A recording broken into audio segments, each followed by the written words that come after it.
कछु हम तारे, केवट बोले कि कछु हम तारे और कछु तुम तारे नाथ, और आज कैसे मिले कारे कारे, आज कैसे मिले कारे कारे आज।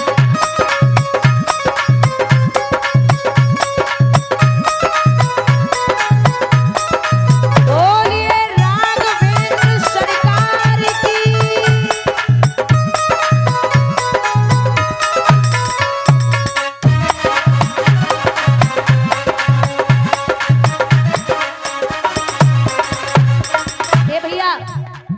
केवट बोले तुम उन्नाव वाले,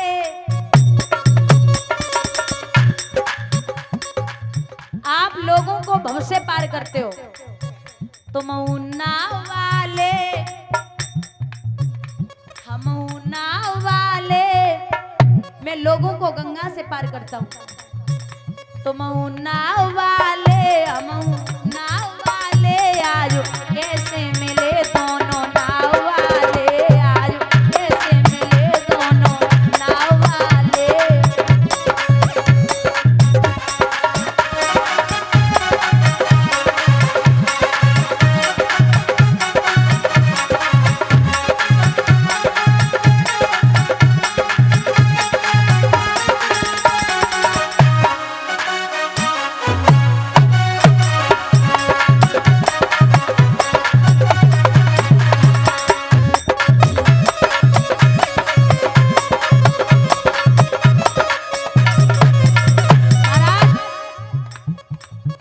तुमने जितने तारे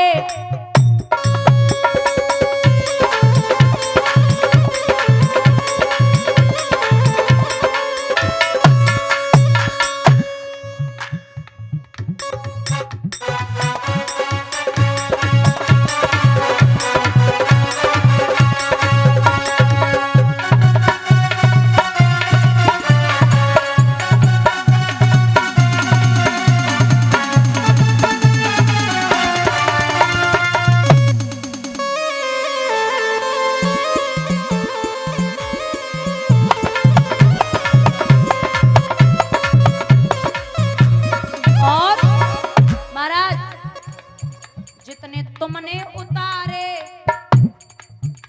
भव से पार, जितने तुमने उतारे कछु हमने उतारे गंगा से पार।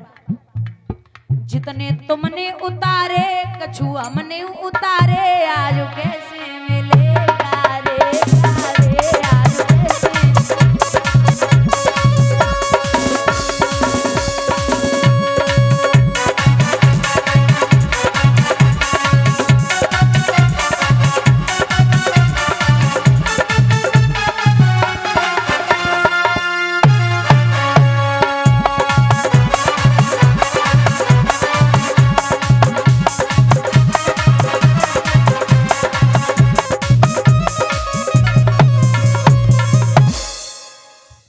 बोले प्रभु मैं आपको पार करूंगा लेकिन चरण धुलवाइए। लखन बोले आगे आजा। आगे पहुंचे तो लखन बोले एक बात बताओ, तुम अकेले ही केवट हो गंगा तट पर, बहुत सारे होंगे किसी को भी बुला लूंगा। केवट बोले ऐसो वैसो समझ रहे हो, कल निषाद राज से कह करके मैंने एक भी केवट गंगा तट पर नहीं रखा। मुझे पता था आप आओगे और नाव जो है ना मैंने बीच में वहां रख दी है। बोले क्यों? बोले नाथ का पता तुम जल्दी जल्दी में आओ और हमारी नैया में बैठो और हमें पार करने पड़े, तासो हमने बीच में रख दी। जब लाभे में टाइम लगेगा तब तक तो तुम बैठोगे ही बैठोगे। अच्छा लखन बोले दिक्कत क्या है? अरे अगर काट की औरत बन भी जाएगी तो क्या दिक्कत है, इसमें दो पत्नियां हो जाएंगी। नाथ तुम्हारी चरण रज है, अगर को ब्राह्मणी बन गई तो हम केवटे बा को अलग घर की व्यवस्था और करनी पड़ेगी। और मान लो पहली वाली ने देख ली कि औरत ले आओ हमाओ पति, सो नैयू ना देखेगी और बोलेगी कि नैया बेच के औरत ले आओ। रोजी रोटी को सवाल है, महाराज चरण धुलवाई लो। लखन बोले कि कौ नाव में, यहाँ मतलब गंगा है, कहीं कहीं न कहीं तो किनारा होगा ही, मेरे भाई पार हो जाएंगे। सो केवट मुस्कुराए के बोले भैया लखन, जैसे तुम्हारे भैया के बिना भव से पार ना होवे, वैसे जब केवट के बिना गंगा से पार ना होवे। और फिर अपने भैया को पूछो जो तो हमारी सब बातें जाने, क्या जानते हैं? बोले हम पूर्व जन्म में कछुआ थे। कौन थे केवट? कछुआ। पूर्व जन्म में केवट कछुआ था और ये बार बार प्रभु के चरणों को छूने की कोशिश कर रहा था। बार बार शेषनाग जी फुसकार मार के हटा देते थे। तो उस कछुए ने प्रण किया था कि अगला जन्म जब मैं लूंगा तो प्रभु के चरणों को अवश्य दिलूंगा। तब शेषनाग जी मतलब लखन भी कुछ नहीं कर पाएंगे। और ये जो गंगा में नाव पड़ी है ना, ये पूर्व जन्म में एक हुहू नाम का गंधर्व था। ये मदिरा पी करके मतलब शराब पी के और ऐसे ही सरोवर में पड़ा था नग्न अवस्था में, लकड़ी की भांति सीधा सीधा। बाबा नारद निकले तो इसने ना प्रणाम किया और ना ही उनको सम्मान दिया। तो उन्होंने कहा कि तू लकड़ी की भांति जल में पड़ा है, जा तू जल की नाव हो जा।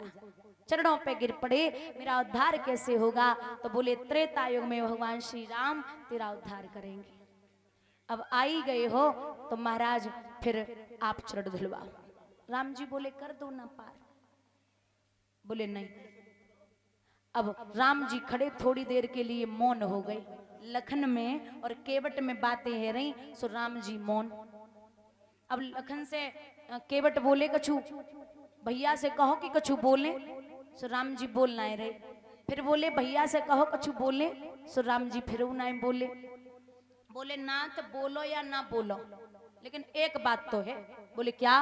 कि बात छोटी है सिर को हिला दीजिए, बात छोटी है सिर को हिला दीजिए और पांव अपना प्रभु जी धुला लीजिए। हमें अनपढ़ कोई भूल भी गई, आप मालिक हैं सब कुछ भुला दीजिए, आप मालिक हैं सब कुछ भुला दीजिए। चाह दोनों की है देर किस बात की, चाह दोनों की है देर किस बात की, शीघ्र ही कुछ न कुछ फैसला कीजिए। पांव अपना प्रभु जी धुला लीजिए और नाथ पांव धुलवा के थोड़ी नजर कीजिए। आइए बैठिए और सफर कीजिए। केवट बोले कि पांव धुलवा के थोड़ी नजर कीजिए, आइए बैठिए और सफर कीजिए। पूर्ण इतिहास में जानता आपका, पूर्ण इतिहास में जानता आपका, ये भी एहसान में मानता आपका। मेरे पुरखों को राघव अमर कीजिए, आइए बैठिए और सफर कीजिए। पांव अपना प्रभु जी धुला लीजिए। आइए नाथ मैं आपको गंगा से पार करता हूं, लेकिन आप कुछ बोलिए। तो बोले पहले मैं चरणों की रज निकाल देता हूं। श्री राम जी खड़े हुए। अब आप एक बात बताइए, जैसे कोई व्यक्ति खड़ा हो जाए और उसका चरण आप अपनी हथेली पे रख लो, एक पैर, तो वो सामने वाला कितनी देर तक खड़ा रहेगा? डिसबैलेंस होगा, हिलेगा। तो राम जी थोड़ी देर तो खड़े रहे दादा, और जैसे काफी देर भई तो वे हिले। लखन बोले क्या कर रहा है? भैया हिल रहे हैं, उनको तकलीफ हो रही है। केवट बोले तुम्हें बड़ी गुस्सा आती है? अरे हिल रहे तो अपने भैया से कह दो कि हमारे सर पे हाथ रख ले और हमारे सारो लेके खड़े आ जाए। लखन बोले तेरा बढ़िया, पूरी दुनिया इनको सारो ले रही, तू इनसे कह रहे हो कि हमारे सारो ले ले, और ऊपर तो दोनों हाथ और रखवा रहे हो, सो आशीर्वाद ले रहे हो। तू बड़ा चालाक है। लखन क्रोध में बोले कि जल्दी कर दे। सो केवट हाथ जोड़े के बोले नाथ भैया को समझाओ। कहा